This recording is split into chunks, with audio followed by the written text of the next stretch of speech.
কেমন আছেন সবাই? ভালো আছেন তো? আসলে আমি ভালো নেই বেশি। ভালো থাকার চেষ্টা করি অনেক, কিন্তু কিছু কিছু সময় এত মন খারাপ হয়, তাই ভালো থাকতে চেয়েও থাকতে পারতেছি না। কষ্টটা হলো কোনখানে জানেন? যাদের জন্য সারা জীবনটা কষ্ট করে গেলাম, যাদের জন্য নিজের সুখের দিক তাকাইলাম না, তারা কষ্ট দিতে একটুও ভাবে না। আজকে তারাই প্রশ্ন করে, তুমি কে? তাদের কাছেই মনে হয় যে মাঝে মাঝে বোঝা হয়ে গেছি।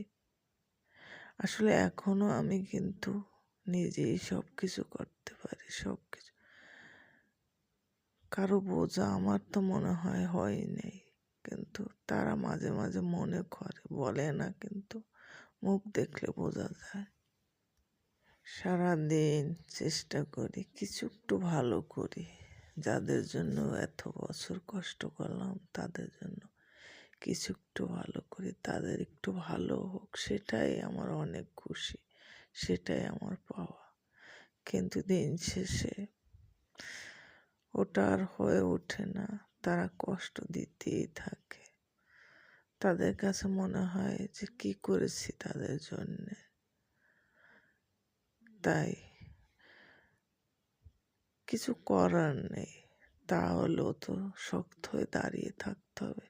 আল্লাহ যখন পৃথিবীতে পাঠিয়েছে, আল্লাহর কাছে ভরসা করে দুনিয়ায় থাকতে হবে।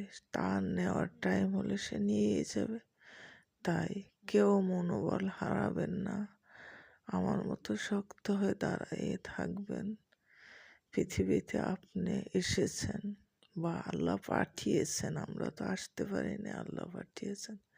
সে আমাদের রিজিকও দিয়ে দিছে।